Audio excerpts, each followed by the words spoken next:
pastor Rosinei Marcos, o ex-maconhinha, resgatado do submundo das drogas e do crime para uma vida nova, um testemunho de milagres. Eu quero saudar a todos com a paz do Senhor e quero ler neste momento o versículo bíblico que se encontra aos Romanos, capítulo 8, versículo 1, que nos diz assim: portanto agora nenhuma condenação há para os que estão em Cristo Jesus, que não anda segundo a carne, mas segundo o Espírito. Para mim é um motivo de muita alegria estar relatando o meu testemunho, para que vocês saibam como que é a vida de um jovem sem Deus e o que é a vida de um jovem com Deus. O meu testemunho é um testemunho assim que ele bate muito com as vidas, porque eu fui uma pessoa que fui criada no meio do crime, eu fui criado no meio da prostituição e tive um encontro com Deus maravilhoso. Eu quero relatar agora o meu testemunho para que vocês ouçam e vejam que lá no céu existe um Deus todo-poderoso e que vela por cada um de nós que estamos aqui na terra. Eu quero nesse momento começar agora a relatar o meu testemunho. Pela idade de 8 anos de idade, na cidade do Paraná, Londrina, eu saí com meu pai e mais 3 irmãos, saindo de lá e vindo para São Paulo. Meu pai vendeu um pedacinho de terra que ele tinha lá e viemos para São Paulo. Chegamos aqui e começamos a perder tudo o que nós tínhamos. Meu pai arranjou um barraquinho na favela e nós fomos morar na favela. E ali meu pai começou a perder tudo. Meu pai já não tinha nem mais alimentação para comer dentro de casa. E de repente meu pai chegou na firma conversando com seus amigos. Ali na firma Rodrigues Lima, é uma firma de construtora. E ali ele conversando com os amigos dele disse para ele: olha, por que você não faz o seguinte, coloque seus filhos na FEBEM, que lá na FEBEM eles vão aprender a ler, eles vão aprender a escrever, eles vão poder ter educação ali, tudinho ali. Por que você não coloca ele lá? E meu pai chegou em casa e dialogou com a minha mãe, conversando com a minha mãe, e minha mãe disse: olha, o único que não aguenta passar fome é o Rosinei Marcos, ele é o mais pequeno de todos, vamos colocar ele na FEBEM. E meu pai ali com 9 anos de idade me colocou na FEBEM. Aos 10 anos de idade, eu já era viciado em maconha. Eu já traficava cocaína ali dentro da própria FEBEM. E ali dentro o diabo começou a se crescer dentro de mim. Ali dentro o diabo começou a trabalhar na minha vida. E ali dentro eu começava a fugir da FEBEM e sair para a rua. Eu ia para a Praça João Mendes, Praça da República. E eu ia ali roubar tênis, eu ia roubar jaco, eu ia arrancar um cordão de ouro. E volta e meia eu estava de volta dentro da FEBEM. E um dia fui convidado pelos meus amigos, ali no Paissandu, a fazer um assalto no carro ali num supermercado. E ali os amigos conversando comigo, disseram assim: vamos? Eu falei: vamos. E quando chegou ali no mercado e que nós fomos entrar, ele sacou da arma e deu a arma para mim e disse assim: olha, traz essa arma. Eu disse: mas eu não sei atirar. Ele disse: é só apertar o gatilho e sai fogo. E ali eu peguei aquela arma e entramos dentro daquele supermercado e demos voz de assalto àquelas pessoas. E ali eu estava segurando as moças do caixa, um estava segurando o gerente, outro segurança e o outro passando no meio dos caixas pegando dinheiro, e todo mundo assustado dentro daquele supermercado. E uma das moças olhando para mim, tremendo muito, se assustada, e ali ela se mexeu e eu, muito apavorado por não saber mexer numa arma, acabei disparando um tiro sobre o peito daquela moça. E aquela moça veio a cair no chão toda ensanguentada e gritando: ai, ai, eu estou baleada. E os meus amigos disseram: caiu a casa, sujou. E eles saíram correndo e eu fiquei ali. E ali a população querendo me linchar, querendo chegar perto de mim. Vou linchar ele, mas ninguém chegava perto de mim, devido ao 38 que eu estava na mão, devido à arma que eu portava na mão. E ali a Tática Móvel chegou com 4 militares e ali me deu voz de prisão. Eu soltei a arma no chão e eles me levaram preso. E chegaram ali, eles começaram a discutir comigo, pedindo nome. Eu quero nome, eu quero vulgo, vai, entrega a bronca, você já caiu mesmo. E ali foram me batendo. E eu ali dentro da FEBEM, ali dentro da delegacia, comecei a chorar, senti tanta angústia ali dentro. E eu cheguei na FEBEM, já fui levado para outro pavilhão. Já não era mais um pavilhão que era do menor, que não tinha pai e mãe. Era de um pavilhão mais acima, de uma alta periculosidade. Eu havia sido preso por tentativa de homicídio e com a arma na mão. E ali me levaram para a FEBEM. E ali dentro eu fiz uma coisa que até hoje me arrependo. Eu comecei a falar comigo mesmo: ah, meu pai não me quis, minha mãe não me quis, ninguém mais me quer, e eu aqui estou dentro da cadeia. E ali eu fiz um pacto com o diabo. Ali eu ofereci minha vida ao diabo e disse: olha, de hoje em diante eu vou te servir. Depois que eu falei esta palavra, depois de 15 minutos ali dentro da FEBEM, chegou um grupo de amigos ali, que eu conhecia na rua, e disse para mim assim: Rosinei Marcos, de hoje em diante você não se chama mais Rosinei Marcos, de hoje em diante o teu vulgo vai ser Maconhinha. E me colocaram o vulgo de Maconhinha. E ali dentro da FEBEM, eu aprendi a ser um marginal. Ali dentro da FEBEM, eu me formei a um marginal. Ali dentro da FEBEM eu aprendi a falsificar identidade. Ali na FEBEM eu aprendi a falsificar a assinatura de cheque, a fazer carteira de trabalho fria. E tudo quanto é isso, eu estudei durante 6 meses a malandragem para mim sair de lá de dentro um bandido formado. Quando saí dali de dentro numa fuga, eu saí e fui para a Vila Nova Cachoeirinha. E na Vila Nova Cachoeirinha eu montei um grupo só de moças para fazer assaltos. E ali eu pegava aquelas moças, eu dava um banho de loja nela, eu mandava ela cortar cabelo, eu comprava roupas boas. Eu tinha uma gráfica que só falsificava carteira de trabalho. Nós colocávamos uma carteira de trabalho e nós multiplicávamos várias carteiras de trabalho na gráfica. E arranjava para ela emprego no Morumbi, Bonfioli, Santander, só na casa de gente rica. E ali ela entrava para trabalhar, e ali ela ganhava a confiança da patroa, e fazia amizade com a patroa, e de repente a patroa começava a confiar nela, a patroa ia viajar e deixava a casa na responsabilidade dela. E quando deixava a casa na responsabilidade dela, ela me telefonava e dizia: Maconhinha, olha, já está tudo certo, a patroa viajou, você pode vir. E nós entrávamos e levávamos tudo. Nós pegávamos joias dentro de geladeira, nós encontrávamos dólar debaixo de congeladores. É uma coisa terrível. Ela tinha que trabalhar ali dentro só para descobrir os pontos-chave da casa. E nós entrávamos e levávamos tudo. Nas cortinas, nas barras das cortinas, nós encontrávamos pedaços de ouros, nós encontrávamos barra de ouro, nós limpávamos tudo. Quando nós aplicávamos o golpe no Morumbi, a gente saía do Morumbi e ia para o Bonfioli. Quando a gente saía do Bonfioli, nós íamos para Santander, para que nunca a polícia descobrisse o que nós estávamos fazendo. Comecei a trabalhar com moços e arranjar emprego para eles em construções civis. E quando o engenheiro vinha fazer o pagamento, ele descobriu o horário e a hora, e entrávamos ali dentro e pegávamos tudo o dinheiro do engenheiro. Começamos a trabalhar também com moças, colocávamos moça para trabalhar em joalheria. E porque na joalheria ali a gente sabia o horário que o Orível chegava, que hora que ele chegava para entregar o ouro. E ali quando ele trabalhava, ele anotava tudinho. Quando o Orível chegava, nós íamos lá e assaltávamos e levávamos tudo. Eu não cheguei a assaltar banco, porque para assaltar banco, teria que ter mais de 10 pessoas para dar dica para nós dentro do banco. Então eu não me arriscava a fazer assalto de banco. E nesse momento o diabo me colocou numa posição muito alta. O diabo começou a me dar dinheiro, começou a me dar carro, começou a me dar tudo. E ali eu comecei a sentir falta do meu pai e da minha mãe. E ali eu fui preso. Eu fui fazendo um assalto, bater carteira dentro de ônibus. Eu digo para os irmãos que eu tinha uma mão diabólica. Graças a Deus não tenho mais. E ali eu fui fazer um assalto. E não tinha nada para a gente fazer naquele dia. Eu disse: vamos bater carteira. A gente vai pegar o ônibus da CMTC aí, vamos entrar e vamos bater carteira. E nós entramos dentro do ônibus, eu mais um amigo.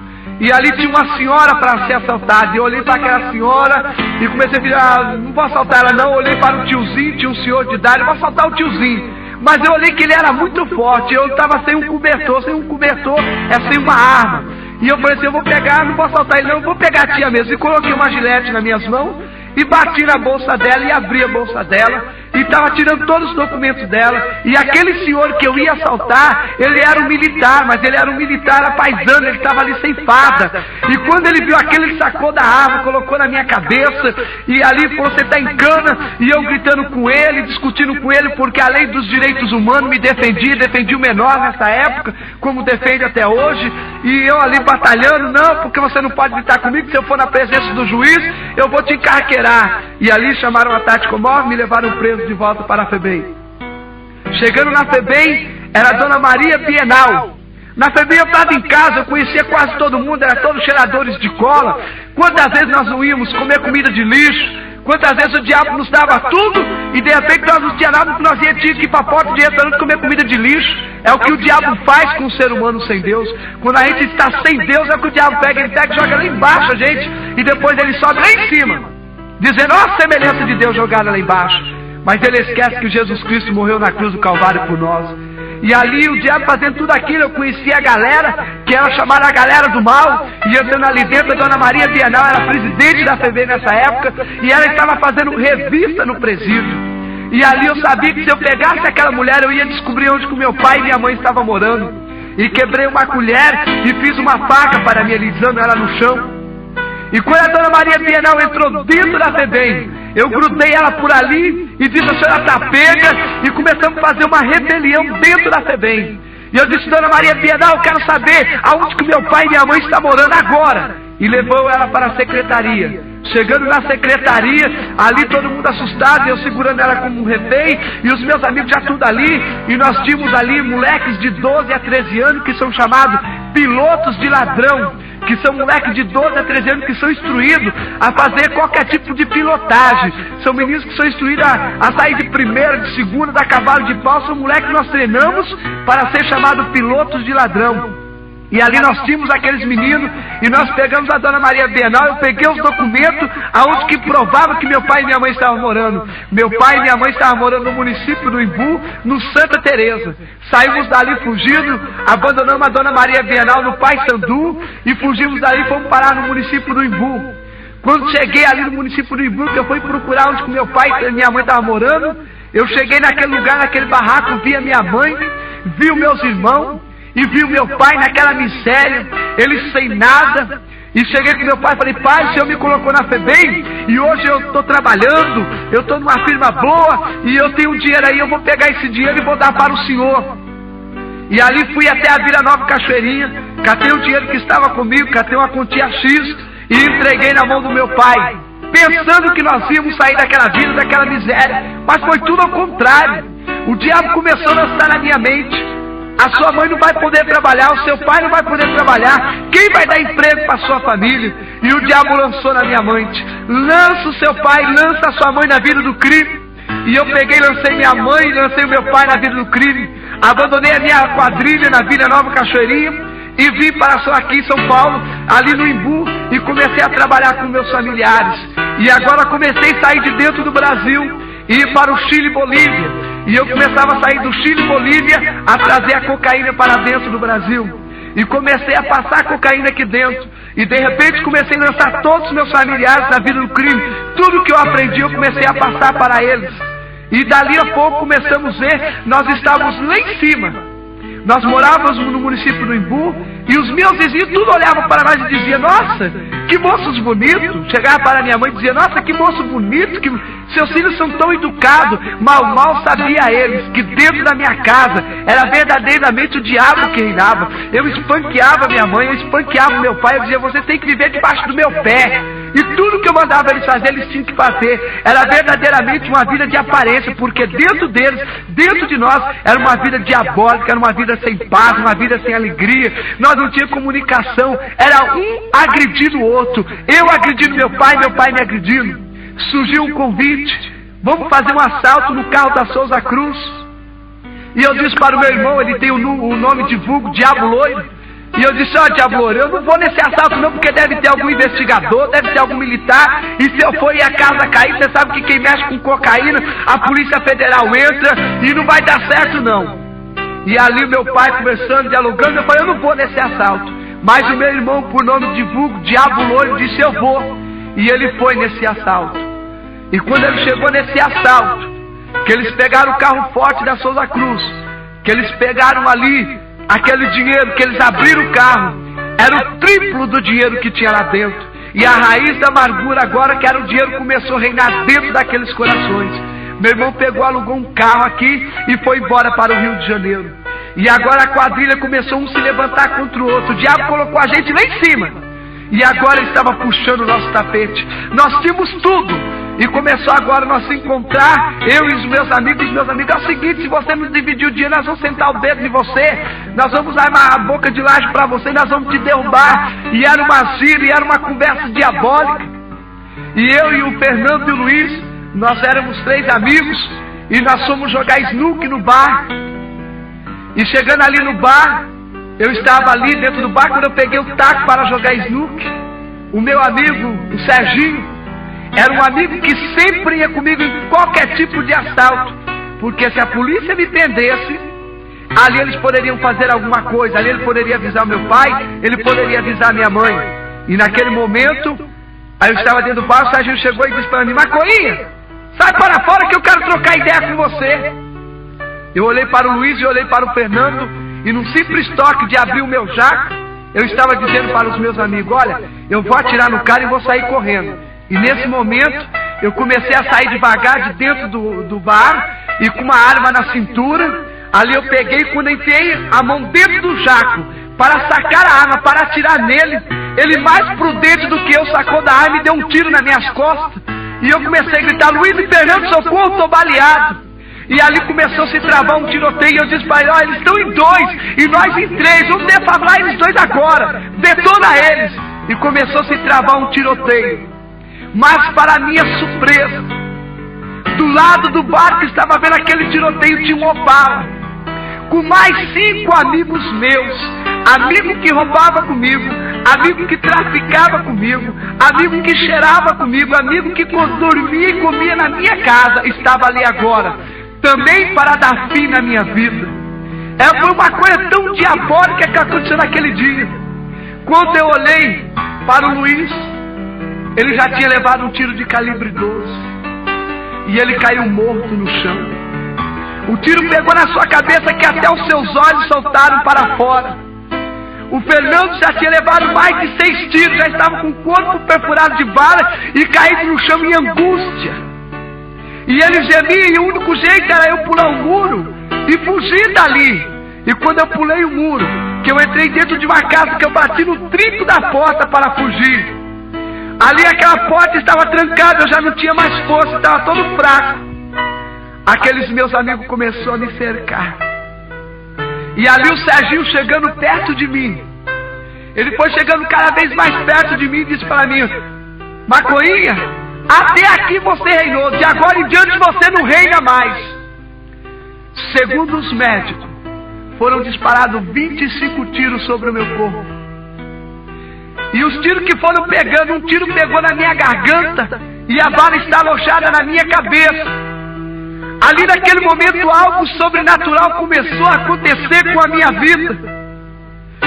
Quando o meu corpo caiu no chão, o meu espírito saiu de dentro de mim e começou a descer a um lugar de escuridão.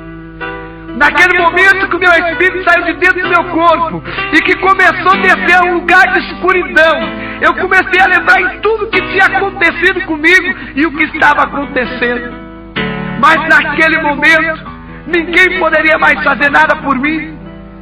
E eu comecei a lembrar de Oxóssi, de Ogã, o que eu tinha sido dedo de Umbanda. Aí comecei a lembrar dos dias dos caboclos, mas ninguém poderia mais fazer nada por mim.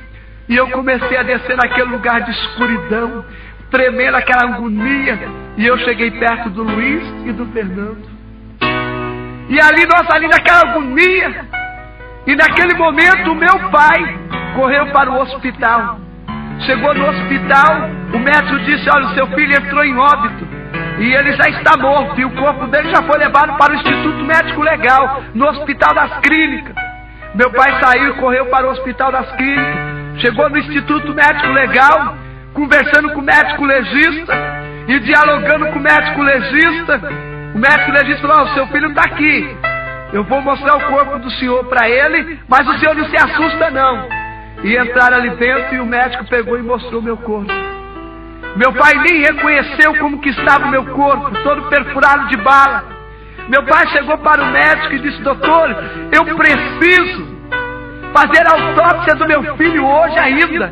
E o médico legista disse para ele: nós não podemos fazer autópsia, porque se a gente for fazer autópsia nele agora, só depois de 24 horas. O seu filho entrou aqui assassinado, então ainda nem tiraram foto do corpo dele ainda, e nós precisamos fazer um monte de trajeto aqui de documentos, e nós não podemos mexer nele. Mas o dinheiro compra tudo, o dinheiro compra fama, o dinheiro compra carro, o dinheiro compra boa estabilidade. E meu pai sacou do dinheiro ali e deu para o médico ali legista e disse: olha, doutor, eu preciso fazer essa autópsia hoje, mexe nos documentos aí, conforme ele já tinha entrado 24 horas aqui. E o médico aceitou: bom, eu vou fazer isso mesmo. E fez tudo aquilo. Pegaram o meu corpo, colocaram na mesa do Instituto Médico Legal ali. O médico começou a pegar o bisturi e começou a abrir a minha barriga. E nesse momento que ele começou a abrir a minha barriga, eu lá embaixo, naquele lugar de escuridão, meu espírito gemendo, eu escutei uma voz que dizia assim: eu tenho uma obra na vida deste varão. E naquele momento que eu escutei aquela voz, vinha descendo um ser celestial, um ser todo de branco. E naquele momento eu comecei a olhar para o Luiz e o Fernando. E o Luiz e o Fernando começaram a entrar para um lugar de escuridão, a qual eu não entrei. E naquele momento o anjo do Senhor chegou perto de mim e disse: varão, retorna para o teu corpo, mas não te preocupa de que maneira vai estar o teu corpo. Naquele momento que o meu espírito começou a voltar dentro do meu corpo, que começou a entrar dentro do meu corpo, ali eu comecei a sentir as dores do homem natural. Quando eu comecei a mexer a mão e comecei a abrir os olhos, os médicos já recalaram os olhos em cima de mim e disseram: calma aí, esse moço está morto, mas ele está vivo. E começaram a discutir. E na hora que eu abri os meus olhos, o médico legista estava com o meu estômago nas mãos. E ele assustado ali olhando para mim. O outro me dizia: não, ele entrou aqui em óbito. O outro: não, ele poderia ter entrado em coma. E todo mundo começou a ficar assustado ali dentro do Instituto Médico Legal. E o meu estômago na mão, ele soltou. E ali aquele susto, todo mundo agitado. Mas Deus, quando tem um plano na vida de uma pessoa, Ele sabe trabalhar. E ali dentro tinha um crente e tinha um senhor. E aquele senhor chegando perto de mim disse: moço, eu não sei para onde você vem e nem para onde você vai, mas eu quero te dizer uma coisa: você quer aceitar a Jesus? E eu disse: quero. E aceitei a Jesus. Naquele momento os médicos legistas começaram a chegar perto de mim, passar esparadrapo na minha barriga. E quando eu olhei para o chão, eu vi a minha perna caída. O médico legista chegou a chutar a minha perna para debaixo da máquina, para que eu não visse a minha perna. E ali começaram a passar esparadrapo e me levaram para o hospital ali encostado às clínicas e começaram a mexer em mim, mexe para lá, mexe para cá. Quando eu voltei daquele hospital, eu havia perdido as minhas duas pernas, perdido o meu estômago e a parte dos dentes meu superior, na parte de cima, eu perdi todos. Eu fui para o Hospital Einstein aqui no Morumbi, em São Paulo. O médico ali, tudo que ele pôde fazer, ele fez. E me colocaram um estômago artificial. E me colocaram esse estômago artificial e me colocaram numa cadeira de roda e disse para mim: olha, você nunca mais vai poder andar. Chegaram para o meu pai e disse para o meu pai: moço, o seu filho só tem 1 ano de vida. Ele tem a perna direita toda de ferro, ele tem a perna esquerda mecânica, o estômago dele é artificial. Qualquer hora dessa ele vai andar, vai cair e ele vai perder o estômago, vai entrar sangue no pulmão, ele pode morrer a qualquer momento. Ele não tem nem 1 ano de vida. O estômago que colocamos nele é um estômago para fazer estudo. Ele está como cobaia. E meu pai pegou eu ali naquele hospital, me levou para casa. Chegando em casa, a primeira coisa que ele fez foi comprar uma arma 38, um calibre 38, e me deu de presente. E eu peguei aquela arma e guardei, coloquei debaixo da minha cadeira de roda. Mas Deus, quando tem um plano na vida da pessoa, Ele não se esquece de jeito nenhum. E eu ainda viciado em cocaína, eu ainda viciado na maconha, Deus não havia esquecido de mim ainda. Uma irmã por nome de Edevalda conversou com a minha mãe e perguntou para a minha mãe se ela podia me visitar. E ela foi me visitar naquele dia. E aquela irmã Edevalda, ela chegou a conversar comigo. E ela entrando dentro de casa, ela abriu a palavra do Senhor que saiu em Samuel, quando Ana conversava com o Senhor, que o Senhor é aquele que enriquece, o Senhor é aquele que empobrece, o Senhor é aquele que faz descer a sepultura, mas o Senhor é aquele que faz surgir da sepultura. E eu comecei a falar: isso aconteceu comigo. E de repente aquela mulher, tomada pelo poder do Espírito Santo de Deus, começou a contar toda a minha vida. E começou a contar tudo o que havia falado. E ela olhou para mim e disse: moço, os médicos te dão 1 ano de vida, mas o meu Deus só te dá 3 meses de vida. E ela começou a conversar comigo. E naquele momento ela perguntou para mim assim: você quer aceitar a Jesus? Naquele momento que ela fez a pergunta para mim, que eu queria aceitar Jesus, o diabo começou a entrar dentro da minha mente e a dizer para mim: pega esta arma e atira nela. Pega esta arma que está na sua cadeira de roda e atira nela. E naquele momento, o diabo trabalhando na minha vida, aquela mulher, ela pegou aquela Bíblia dela, que estava na mão dela, fitando os olhos em mim, e disse assim: moço, a tua arma não é mais poderosa do que a minha, e me mostrou a palavra do Senhor. Naquele momento eu caí no chão, em legiões e legiões de demônio, e ali quando eu quero cair me arrebentando todinho, depois de 1h30 que eu voltei em si, eu olhei para mim todo machucado. Eu falei: nossa, irmã, precisou a senhora bater em mim? Ela disse: não, irmão, olha, nesse momento o diabo te pegou, você caiu no chão, em legiões de demônio, mas hoje Jesus Cristo de Nazaré, Ele te libertou. Hoje você está liberto em nome de Jesus. E naquele momento foi aquela coisa, aquela alegria maravilhosa, e ali aquele trabalhar de Deus muito bonito, minha família tudo contente, tudo alegre. Me pegaram e começaram a me levar para a igreja. Eu comecei a entrar na igreja, todo mundo me conhecia ali no bairro onde eu aceitei Jesus, e ali todo mundo me conhecia. Eu ia para a igreja, e quando eu entrava dentro da igreja, na cadeira de rodas, todo mundo olhava para mim. Tinha algumas crianças que chegavam até dizendo: ele parece um extraterrestre. Eu era feio, magro, racrítico, meus nervos já estavam todos atrofiando, perna mecânica, a perna direita toda com ferro, aquela coisa diabólica todo o meu corpo, aquela coisa terrível, todo torto. E ali comecei a ficar uns dias congregando na igreja, e o meu pastor chegou para mim e disse assim: irmão Rosinei Marcos, olha, você chega aqui na igreja, todo mundo ri, todo mundo fala de você, mas olha, eu quero fazer uma coisa para você. Eu vou fazer o seguinte, vou colocar 1 mês a igreja em oração e jejum. Ou Deus te recolhe, ou Deus te faz uma grande obra e faz você andar. E colocou a igreja 1 mês de oração e jejum. Com 15 dias, eu sou levado ao tanque batismal, ao batismo nas águas. Quem me batizou foi o pastor Firmos, do ministério do pastor João Galdino de Lima, do ministério de Santa Amaro. E quando eu cheguei ali dentro da igreja, o pastor Firmo saiu do tanque batismal, me pegando na cadeira de roda, me pegando no colo. E eu ali, quando ele me pegou no colo, eu falei: quando ele desceu as águas, que eu saí das águas, eu vou sair andando, dando glória a Deus.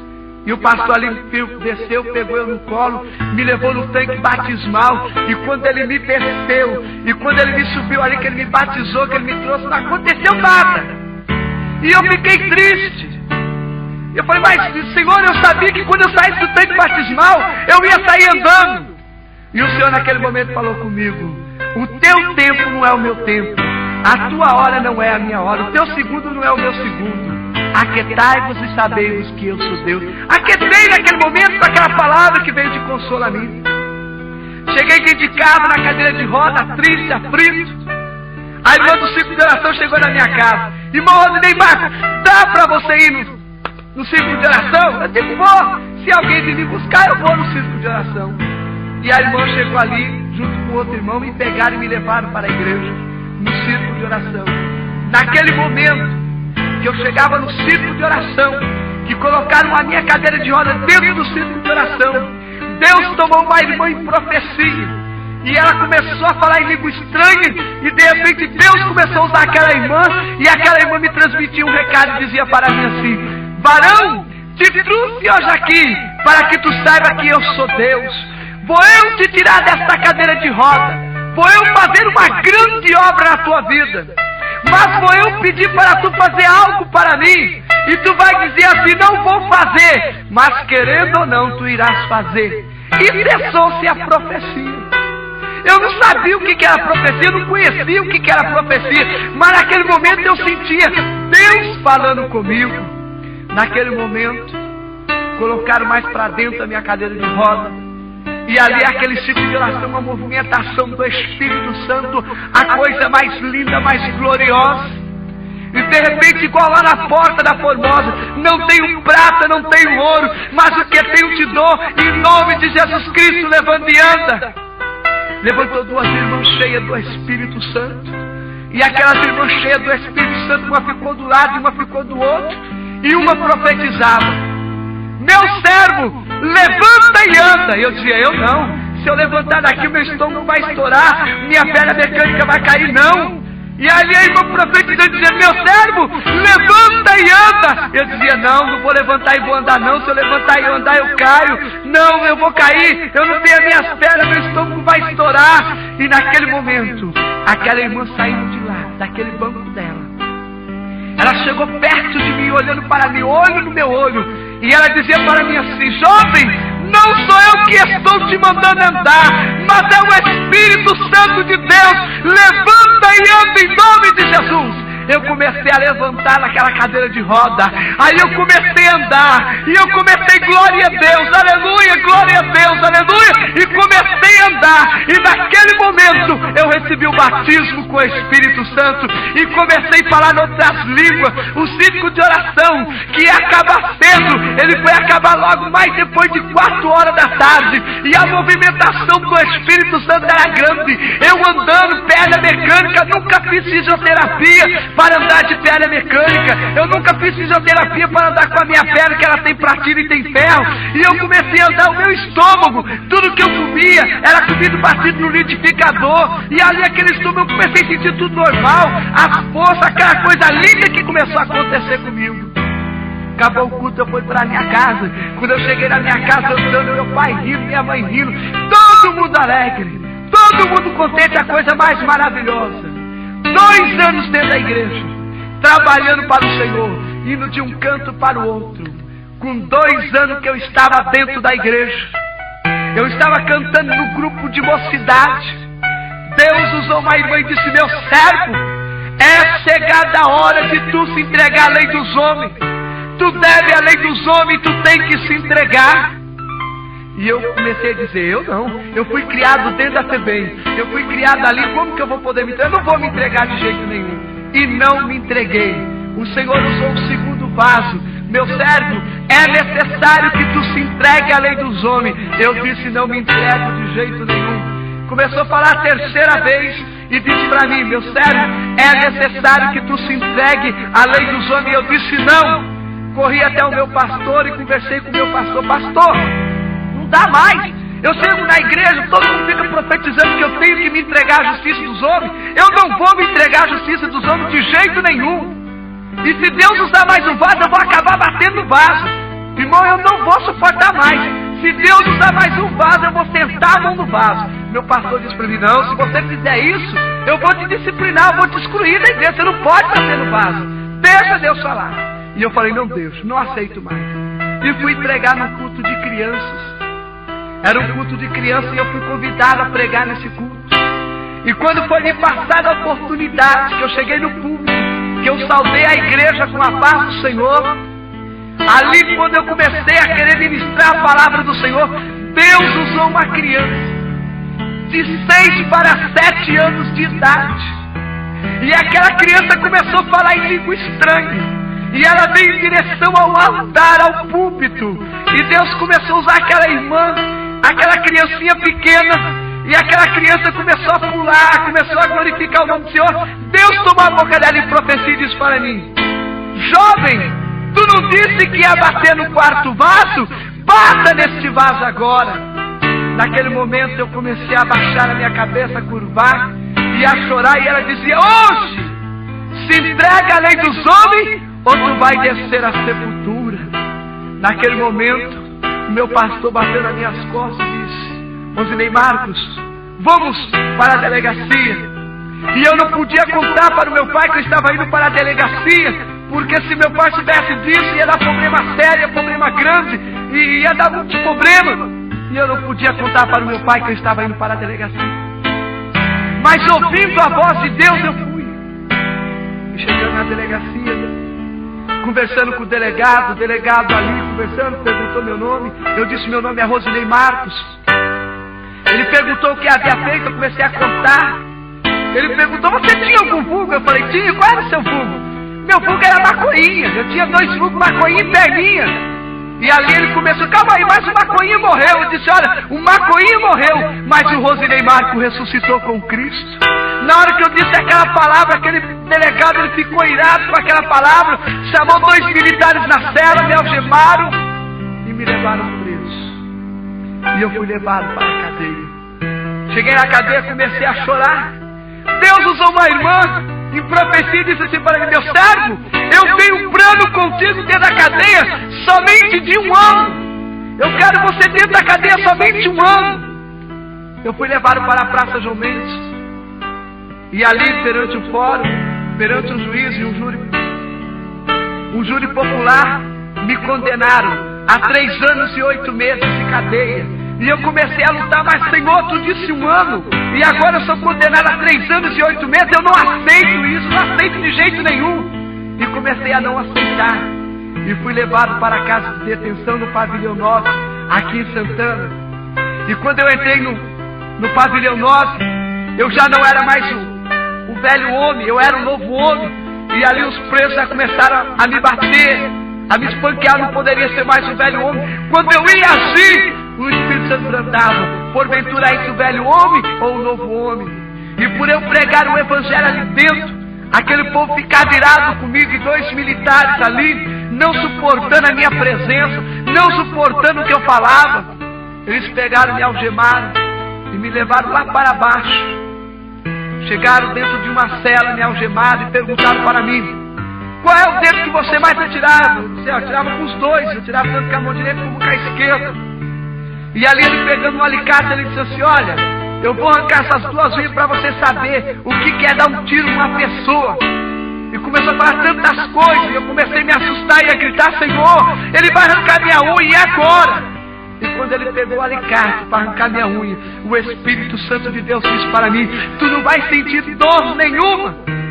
Ele pegou a primeira unha e arrancou, ele pegou a segunda unha e arrancou, e ali o sangue descendo na minha mão, e ele começou a ficar assustado e olhando para mim. Ele disse: moço, você tem pacto com o diabo? Eu disse: não, o meu pacto é com Jesus Cristo de Nazaré, é com o Senhor do Senhor, com o Rei dos Reis. E quando eu disse aquela palavra, eles se assustaram e saíram correndo e me deixaram ali. Depois outros militares vieram, me tiraram dali e me levaram para a cela. E eu comecei a chorar: Senhor, 4 meses aqui dentro, sendo espanqueado, chorando, com as minhas unhas arrancadas. E agora, Senhor, o que vou fazer? Me tira daqui! Com 4 meses que eu estava na casa de detenção, chegou um documento que eu deveria voltar para o município do Imbu e cumprir meu restante de pena ali dentro no presídio do Imbu. E tiraram eu da casa de detenção e me levaram para o município do Imbu. Ali com 4 meses que eu fui transferido, eu fui para o presídio do município do Imbu. Cheguei no município do Imbu 4, 5, 6, 7, 8, 9, 10, 11 meses. Estou dentro do presídio do Imbu com 11 meses cantando aquele hino. Era um pecador, andava sem Jesus, não tinha esperança nem divina luz. E cantando aquele hino ali, pregando, tinha pregado o evangelho, entrou 2 militares. E aqueles militares entraram e abriram a porta, enquanto aquele barulho, crac, crac, que abriram. E ali os 2 militares iam trazendo, e no meio daqueles militares estava o Serginho, o jovem que havia dado o primeiro tiro em mim, que disse assim: até aqui você reinou, de agora em diante você não reina mais. E quando ele entrou com os militares, o militar jogou ele dentro do presídio, que ele olhou para ele e disse assim: Macoinha, eu te matei. Eu falei: você matou o Macoinha, faz o Rosinei a nova criatura com Jesus Cristo. E ali começou aquele pânico dentro do presídio. Eu tinha que dormir de dia para ficar a noite toda acordado, porque não sabia o que ia acontecer. E começou a aparecer os rumores ali dentro: vai haver uma rebelião, o Serginho está montando uma rebelião. E eu comecei: Senhor, e agora o que vai acontecer? E comecei a interceder. Mas quando o carcereiro entrou para dar alimentação para nós, para dar o café da manhã, o Serginho grudou sobre ele, um pegou militar, 2 armas que estavam ali, uma do carcereiro e outra do militar, e começou a se fazer uma grande rebelião dentro do presídio. E começou a anunciar lá de fora pelas rádios: está havendo uma grande rebelião no presídio do município do Imbu. E as irmãs do círculo de oração que me conhecia, elas começaram a lembrar de mim: olha, o irmão Rosinei Marques está preso lá dentro. E começaram a orar por mim, começaram a interceder por mim. Naquele momento começou a se trazer um tiroteio dentro do presídio. Chegou os comandantes, chegou os tenentes e disse: olha, entra e mata todo mundo que está aí dentro. E naquele momento eu coloquei a minha cara no chão e disse: Senhor, eu era rebelde, mas hoje não sou mais. E naquele momento o Senhor disse para mim: fica-te de pé e fala para o Serginho que eu amo ele. E quando eu ia ficando de pé para falar para o Serginho que eu amava ele, um tiro foi disparado. e pegaram perto da minha espinha, chegando a abalar a minha espinha. E eu caí no chão e disse: Senhor, por que isso? Senhor, já levei tantos tiros, por que mais um? E caí no chão chorando. E ali naquele momento o Senhor disse para mim: conheço eu o teu coração, e sei que tu prega a minha palavra, mas dentro do teu coração há ódio por essa vida que está aqui dentro. Quantas vezes tu pregou a minha palavra, quantas vezes tu orou pelo enfermo, quantas vezes tu entregou mensagem, mas dentro do teu coração é ódio. E eu permiti isso para que verdadeiramente tu saiba que eu sou aquele que prova aquele que eu amo. E ali naquele momento eu disse: Senhor, e agora o que hei de fazer? Senhor, como que irei fazer? O Senhor falou para mim: levanta-te agora e fala para o Serginho que eu amo ele. Eu disse: Senhor, eu não tenho capacidade, eu estou sangrando, eu estou fraco, eu não tenho condição. Uma mão que eu nunca vi, mas que a senti pelo Espírito. Aquela mão entrou por debaixo de mim e me colocando em pé, frente a frente com o Serginho. E eu disse ali para ele: Serginho, Deus te ama e Ele tem um plano de salvação na sua vida. Naquele momento um tiro é disparado e o tiro pega na sua cabeça e o sangue começa a escorrer pelo seu rosto. E ele levanta a mão e ele diz para mim: Rosinei, eu aceito a Jesus Cristo como meu Salvador. Naquele momento eu levantei a minha mão e disse: Senhor, escreve o nome do Serginho no livro da vida. Nesse momento eu caí de um lado e ele caiu do outro. Eu fui acordar no Hospital Piratininga aqui em São Paulo. Quando eu acordei no Hospital Piratininga, ali estava o meu pastor perto de mim e ele disse: Rosinei, muitos ali foram baleados, inclusive você, mas o único que morreu foi o Serginho. Eu disse: pastor, dê glória a Deus, porque o Serginho partiu deste mundo salvo. E ali, de repente, passando alguns minutos, eu conversando com o meu pastor, chegava o delegado ali dentro. E eu sabia que eu tinha que retornar para a cadeia naquele momento. E começou a me dar angústia e tristeza. E o delegado chegou ali com os documentos e disse: você é o Rosinei Marcos? Eu digo: sim. Ele disse: moço, olha, aqui estão documentos nas tuas mãos. E eu disse: que documento é esse? Ele disse: é o teu alvará de soltura. Daqui você não volta mais para a cadeia, daqui você volta para a sua casa. Eu corri no calendário. Quando eu peguei o calendário, se cumpria 1 ano que o Senhor falou comigo, porque diz a palavra do Senhor: Ele não é homem para que minta, nem filho do homem para que se arrependa. Porventura, diria ele, não faria, ou falaria e não confirmaria. E naquele momento, aquela profecia de 1 ano se cumpria na minha vida dentro da cadeia. E ali, quando eu ia saindo, ele chegou para mim e disse assim: olha, você vai sair, mas você toma cuidado.